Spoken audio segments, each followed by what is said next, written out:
Family and fellow soldiers, I'm the Professor, and this is the Moment of Truth.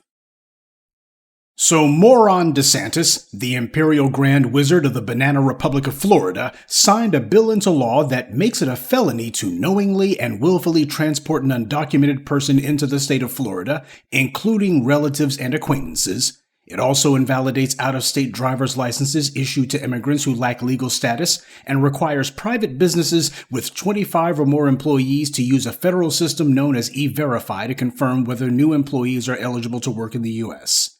Now, the fact that they set that number at 25, that should be fishy as hell to everybody. How many of these construction companies, the fly-by-nighters, the day laborers and such, how many of those outfits have 25 or more employees?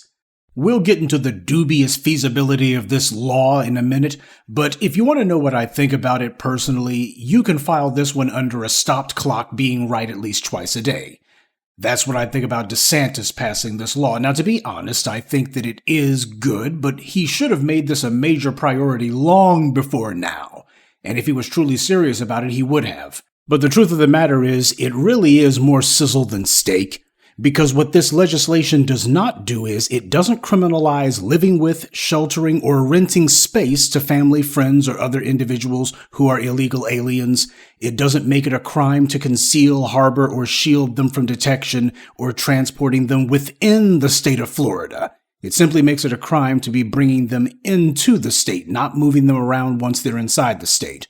So that's important because you got a lot of these shady landlords and such. They're also part of the problem because they make it possible for them to be able to live wherever they want to without any fear that anyone's going to come knocking on the door. Now, as far as hospitals goes, asking about immigration status there, that's something that the law does do. Criminalizing bringing illegal aliens into the state and requiring hospitals to ask whether or not people who come in there are legally within the state. These are good gestures. But this is hardly cracking down on illegal immigration, okay? The panicky headlines about this legislation are overblown, to put it politely. This legislation is actually pretty modest. And besides, I'll only believe that it's serious whenever I see people who are actually being prosecuted for it. I won't be holding my breath on that one, though. This looks and smells exactly like what it is. It's an election year stunt. Because Florida is going to need a lot more prisons if they're actually serious about this law, and I don't see any money allocated for that.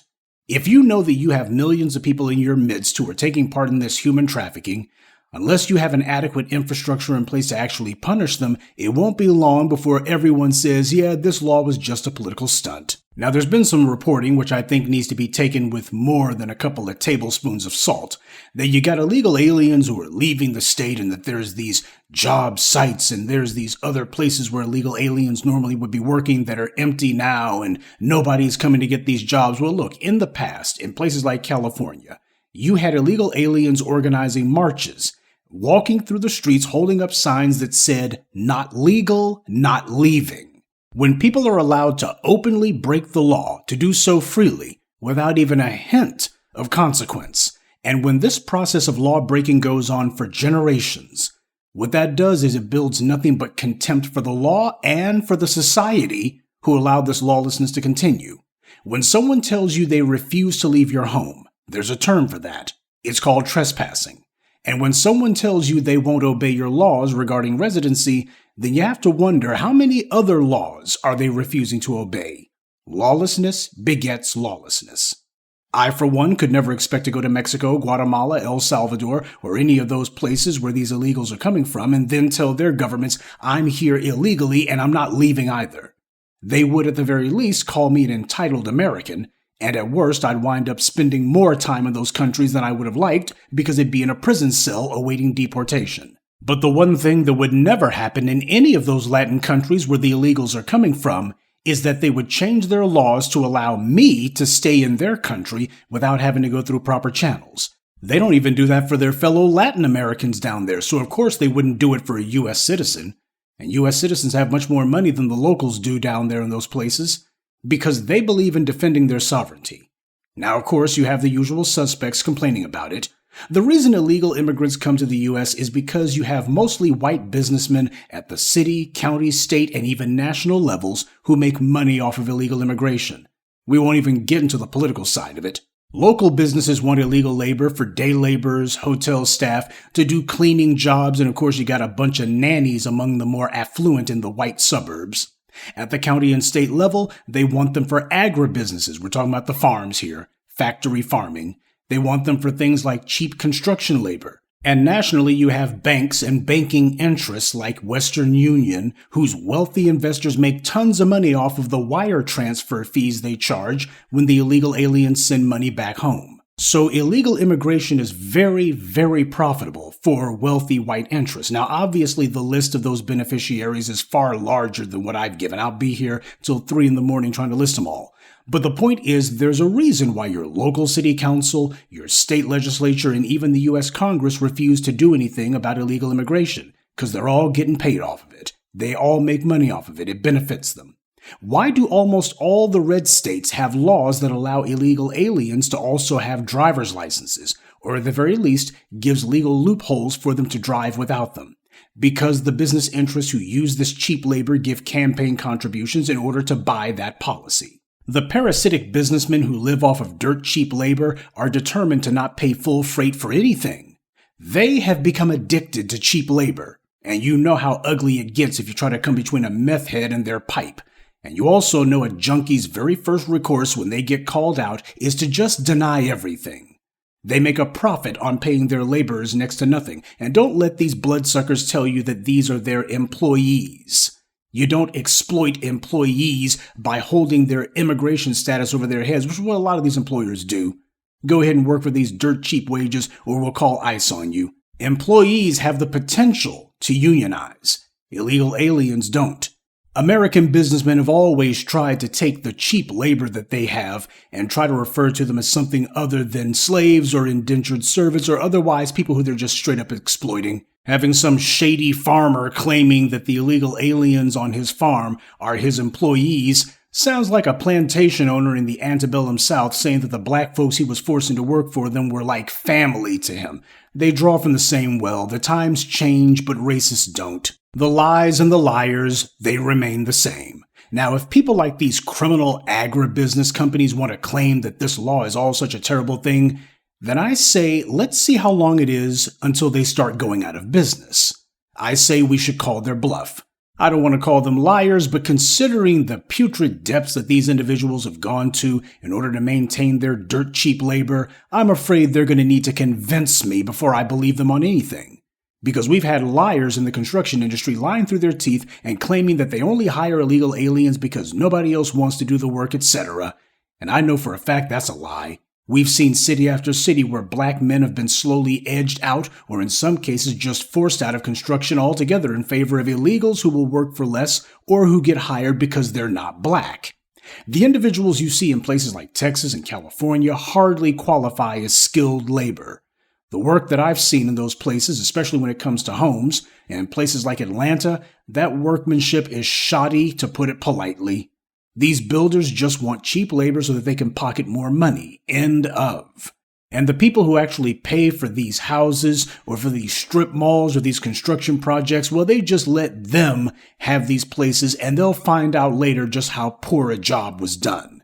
Construction is a field where there's people who want the jobs. If you see job sites where few people are there, that's not because all the illegal aliens have left and nobody wants those jobs. It's because the construction companies have decided that they're not going to be paying American day laborers more money. One of the biggest employers in the United States is Manpower. These temp agencies are full and overflowing with legal American residents who actually want the jobs. So you got plenty of people who are willing to work. The problem is you don't have any employers who are willing to pay. That's the problem.